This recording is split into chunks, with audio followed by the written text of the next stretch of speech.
Magandang araw sa inyong lahat. Pagpatuloy natin ang pag-aaral natin about sa prayer. Ang pag-aaralan natin ng isang linggo ay yung what is prayer.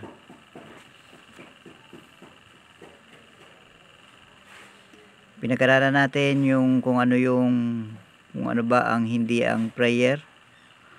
Ang prayer ay hindi ito isang paraan na ipakita na ikaw ay isang religyoso. At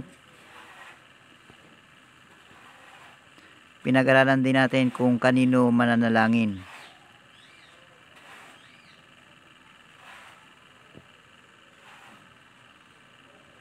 Kanino i-address yung prayer. Yan.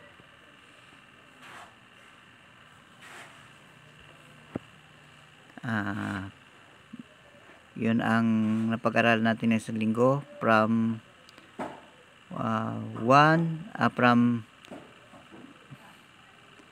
A and B. What is prayer?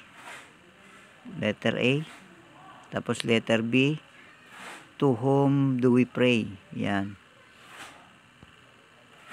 Pinag-aralan natin kung saan i-address yung prayer.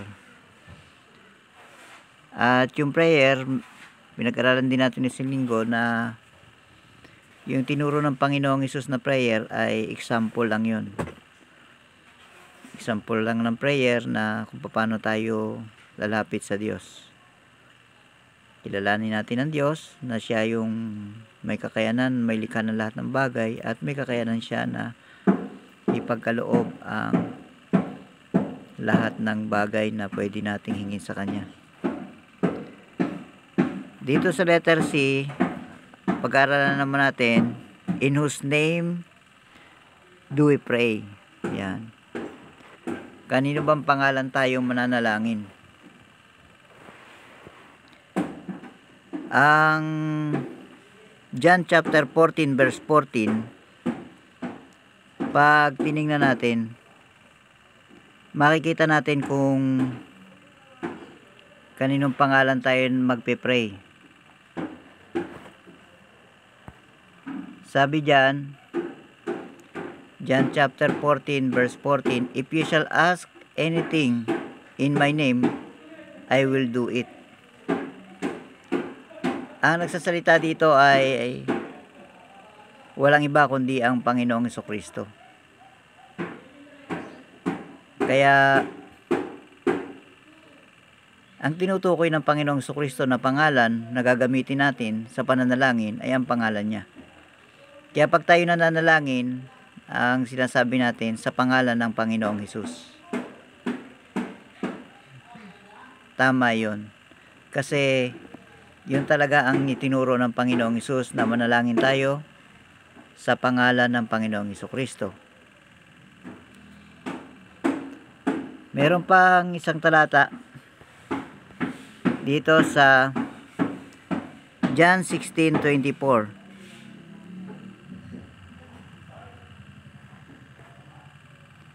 John 16:24, sabi ito, hitherto have we asked nothing in my name. Ask and ye shall receive, that your joy may be full. Yung mga alagad ay kausap ng Panginoong Hesukristo. Sabi ng Panginoong Hesus, hanggang ngayon hindi pa kayo humihingi sa pangalan ko. Humingi kayo at kayo bibigyan upang kayo ay sumagana. Yan, makikita natin na ang pangalan na ginagamit sa pananalangin ay ang pangalan ng Panginoong Hesukristo. Sa inyong pag-aaral,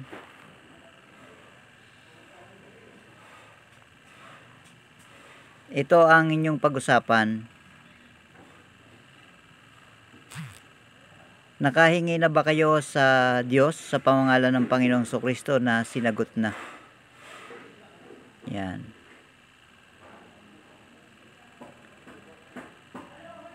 Ano yung mga sinagot na hiningi nyo sa Panginoon?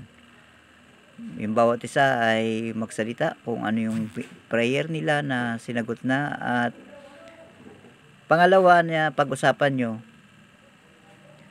ay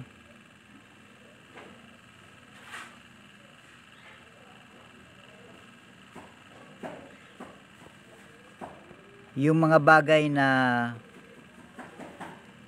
nagiging dahilan kung bakit hindi ka nananalangin.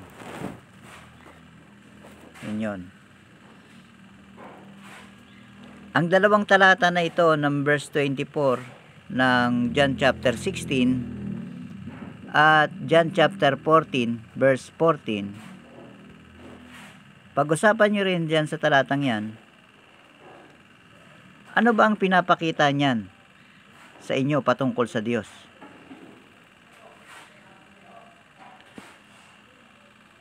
Yang John chapter 14 verse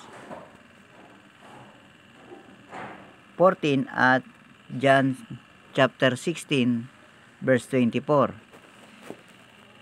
Magbibigay ako ng example. Sa aking buhay, ang talatang yan na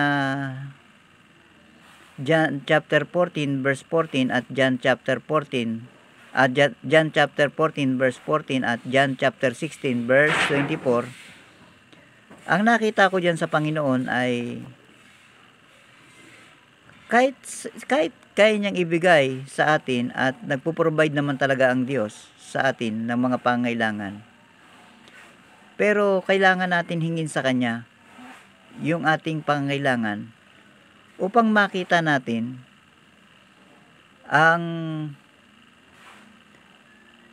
Kanyang kapangyarihan.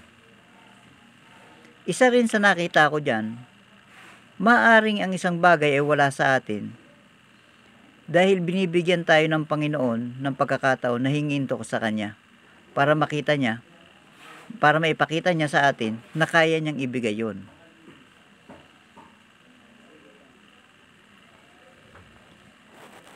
Maraming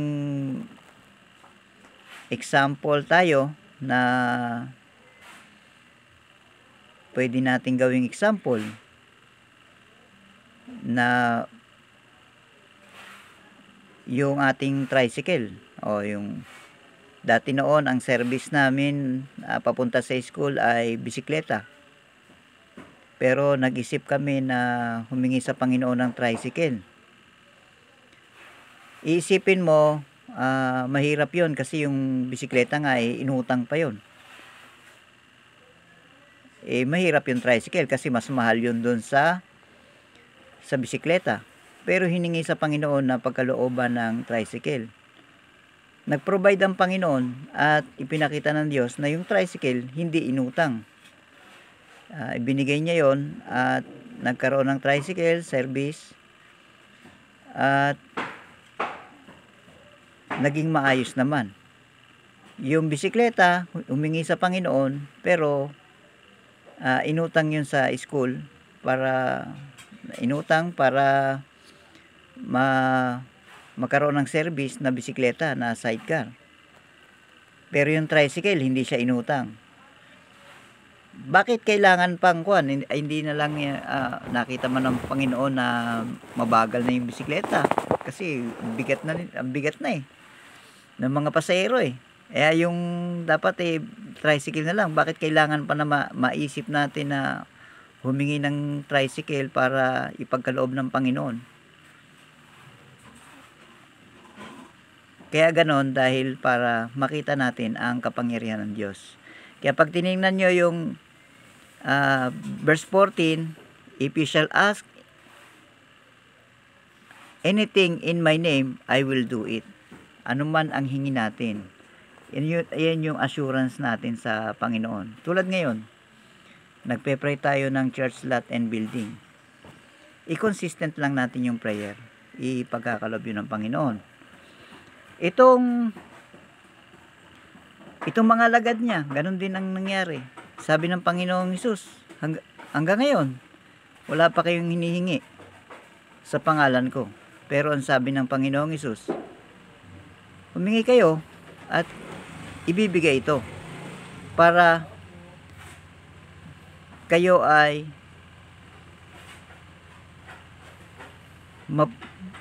mapuno ng kasiyahan doon sa hiningi.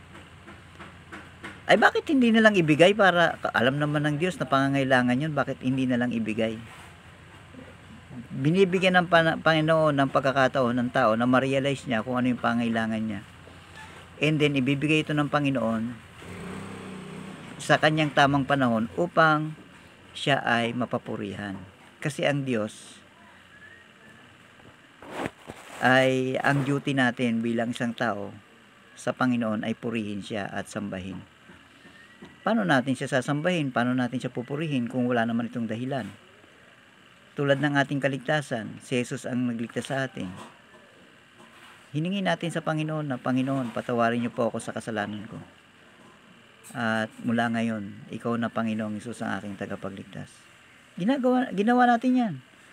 And then, tinugon ng Panginoon yun.